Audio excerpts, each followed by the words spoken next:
What it do, Dream Team? It's your boy Neal and Mackenzie. back with another reaction video, guys. Here we are with why no one can afford to live in Australia anymore, in this incredible country. Why can no one afford to live here? Before we jump in, make sure you subscribe, ring the notification bell, give the video a thumbs up, and let's let him go ahead and explain it to us. It's a bit of a paradox. Australia is one of the richest countries in the world with one of the highest average wages, and also one of the emptiest, with just 3 people per square kilometer. A simple logic should dictate that with a wealthy population and vast empty spaces, it should also have abundant and affordable housing. But in reality, it's the exact opposite. Australia has one of the least affordable housing in the world, and it has been going through a devastating housing crisis that keeps getting worse and worse. Sydney, the capital, is now the second most unaffordable city after Hong Kong, and 3 other major Australian cities are in the top 20. And the problem is that this crisis is not going anywhere, because Australia has locked itself, its housing market, and its economy into a trap of its own making that it can't really get out of, and that's going to be increasingly more painful to be in. So this is why no one can afford to live in Australia anymore. But first, you might want to hear about the paid partner of this video. We're gonna skip the sponsor, y'all. What BetterHelp does is to connect you with a credentialed therapist who's there to listen and help you work on and improve your mental health. For me, it was through BetterHelp that I actually tried therapy. And now, back to the video. But first, let's explain how important housing is to Australians. Because while having a home is important for everyone, in the land down under, it's literally part of the national identity. Since the 1950s, owning a home, or rather a house, has been the ultimate sign that you made it, a symbol of stability, security, and affluence. While the American dream was about getting to the top with nothing but your hard work, in the Australian version, or the Great Australian Dream, what gets you there is not so much hard work, but rather owning a house. And according to polls, for 75% of Australians, this is still very much the idea. But unfortunately, that Australian dream is now as dead as it could be, at least for most people. And to show why, let's explain how unaffordable housing in Australia has actually become. In 1970, the average nationwide salary was $4,200 per year, and the average house price in Sydney was $18,700. And so you needed to save up 4.5 years of an average salary to buy an average house. Since then, the average salary went up quite a lot, and it's now at $74,000. Yeah, that's the average salary in Australia?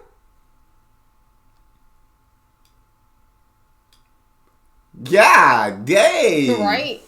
We ain't know 73K.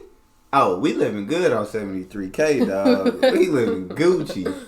Sheesh. Higher than 50 years ago, which is great, except that in the meantime, the average house price in Sydney went all the way up to somewhere around 1.5 million, 8 times higher than back then. And so now, that to be average is crazy, dog. Right. Ew. So salary went up 17 times, houses went up 80 times. That's crazy.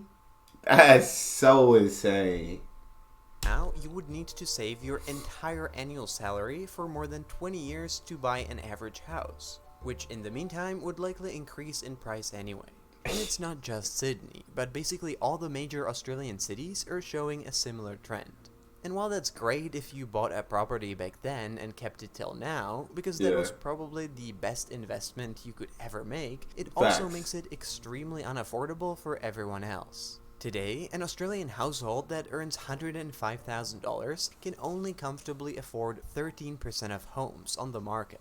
And even the people that can afford to buy a property have to take on a huge mortgage to do so, which is why Australian households have one of the largest debts in the world. And while homes have been getting progressively more expensive over the past 5 decades, the pace really picked up since the year 2000. And even more. Even here in America, I feel like my dad and his woman have like a 3-4 bedroom house. Like it's probably, I think it's like 4. It's a pretty big house. And like he wanted to sell it, but then he was just like, in this housing market, like it ain't no point because if I sell this, I'm gonna have to get another house that's probably gonna be smaller than this, and I'm gonna have to pay the same price. Mm-hmm. And so I was like, dang, that do make sense. So he got all that extra room in the house, and he don't need it, but he can't sell it because he got to pay that same price for a smaller house. So it wouldn't make sense. Yeah, it really don't. That's crazy. Or in the past 5 years. And today, Sydney is the second most unaffordable city, second only to Hong Kong. And 4 of the largest Australian cities that are home to roughly 60% of Australia's population are in the top 20. The average household now needs 10 years to save up for 20% down payment on an average house. But That's since crazy. the house price will likely increase much faster than their income, it's possible that it would take them much longer than that, or that they will never actually be able to save up enough money. And so the country where home ownership has always been the main priority is now also a country where buying a house is basically impossible for the majority of people. But why is that? Well, the good news is that it wouldn't have to be that way, and Australia could fix this trend. But the bad news is that that's probably not gonna happen, and the situation is instead gonna get a lot worse. So let's explain. So the reasons for Australia's housing crisis are actually stupidly simple, and at the bottom of it, it's a problem of supply and demand. In the beginning, we said that Australia, being such a large country, should naturally have an abundance of cheap land to build cheap homes on. Even if we take away the inland part of Australia that's mostly empty and not well suited for life, the Australian coastline where most people live is still much bigger than most of Europe. But the problem is that in Australia, unlike in most places, an overwhelming majority of people are concentrated in just a very few places. Almost 90% of Australians live in cities, 72% live in the few major ones, and over 40% live in just the 2 largest. In other words, even though Australia is huge and land supply should be almost unlimited, almost everyone wants to live in the same tiny area of a few major cities, where the supply of available land is naturally limited. And since the rate of urbanization in Australia keeps going up, this is only going to get worse. But even if everyone wants to live in the same few places, it should still be a manageable issue. Except that the large Australian cities are doing everything they can to make it completely impossible. If you have a limited space and potentially unlimited number of people who want to live there, you would probably want to make that place as dense as possible. But that's the opposite of what's happening. Instead of building dense neighborhoods that can actually house a lot of people, the large Australian cities are building single-family homes and ever more sprawling suburban neighborhoods. But the problem is that you just can't build enough of those to accommodate all the people that are moving into those cities, as there just isn't enough available land. Melbourne has already spread out. Yeah, you would think they would build, like, I don't know, big buildings or something. Not just single-family homes if it's the supply and demand is off. You would think. Yeah. I don't get it. And then even if you built these single family homes, if the average price is $1.5 million, like people can't afford that. But I also know Australia's going through a rental crisis, and the rental prices are through the roof as well. So it's like, yeah, I know y'all keep telling your boy to move to Australia, but y'all ain't even got no room for your boy. And I'm telling you, I don't make $74K, so I don't know if I could rent or own anything out there, dog. I ain't got it.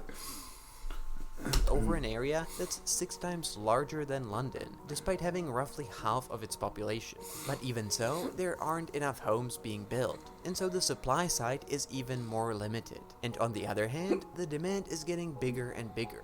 And while this is affected by a number of factors, from favorable tax breaks that incentivize buying investment property to low interest rates that make it easy to borrow money to do that, at the end of the day, the growing demand comes down to growing population. More people naturally need more homes to live in, and Australia is having a lot more people every year. Most of it thanks to immigration. The country, with a population of 26 million, grows by roughly 400,000 people per year, which means that the population of Australia has been growing almost twice as fast as in Canada or the United States, and 4 times faster than in France or the Netherlands. Now, this might sound like a rant against immigration, but that couldn't be further from the truth. I'm a big proponent of economic immigration. Attracting large numbers of qualified, educated, and hardworking immigrants is how countries get rich. And Yeah. Australia has been actually approaching immigration in a fairly pragmatic way, despite the large numbers, thanks to its immigration system that's only letting in people that have the exact qualification the country needs at a given moment. And so it has been able to leverage immigration for the maximum economic benefit. But Yeah, I've been nevertheless, hearing like more and more so it's getting harder and harder to be able to immigrate to Australia and get like a permanent residency over there. It's like you have to work a certain specific job to be able to go over there and like live. Dang. And it's like, yeah, if you don't do that job, then you stuck. And it's expensive to immigrate to another country. I didn't know how expensive it was, but Jesus. Yeah, we can't afford to move out this country, dog. No. Just the application process. And you ain't, which means you might not even get accepted. It's thousands of dollars. So yeah, I said, God, we can't afford to move, even if we wanted to. We stuck in America. I swear. having such high levels of immigration naturally stimulates the demand for more housing. In other words, if you want to have a lot of people coming in, you need to be able to build enough homes for them. And Australia is massively failing at that.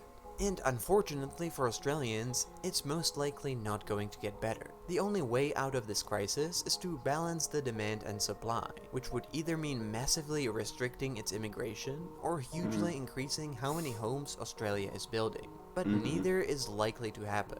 On the demand side, Australia cannot really decrease the immigration, or at least not in any significant way, because its economy is dependent on it.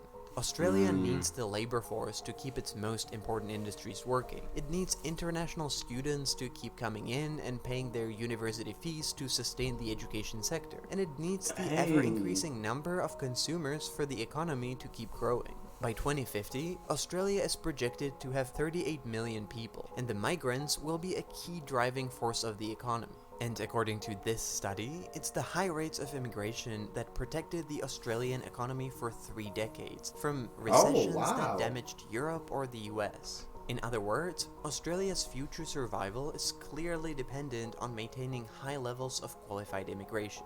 And without it, its economy would almost certainly suffer. And so the only other option is to simply build more in a few cities where everyone wants to live. And that means building much more high-density housing and less single-family homes. But that's very unlikely to happen, mostly because Australians actually don't want that. The Australian dream of everyone owning a house is still very much alive, as the demand on the market is still mostly for single-family homes, and the number of permits given out for high-density housing is actually going down, while Australia is not building nearly enough homes that it would need. In other words, the desire for the traditional symbol of success is not going anywhere, but with less space and more people, it will become increasingly more expensive, making housing more costly and less affordable for everyone. They're gonna have to fix that. For sure. They're just gonna have to build more houses. That's the only solution. Cause you can't, if this immigration is what y'all need to continue to keep the economy well and doing great, then you gotta give these people a place to stay. An affordable place to stay. And so, yeah. I don't know. What's wrong with just building more dense housing? But I feel like so many countries around the world are going through like a housing crisis as well. Like it's like in the US, it's also hard to be able to afford a house, like to buy your own house. Yeah. Much more expensive like that than it was back in the day for our parents and grandparents and stuff like that. And so, what do you do? What do you do? That's all we got. Make sure y'all subscribe, ring notification bell, give the video a thumbs up, and we out.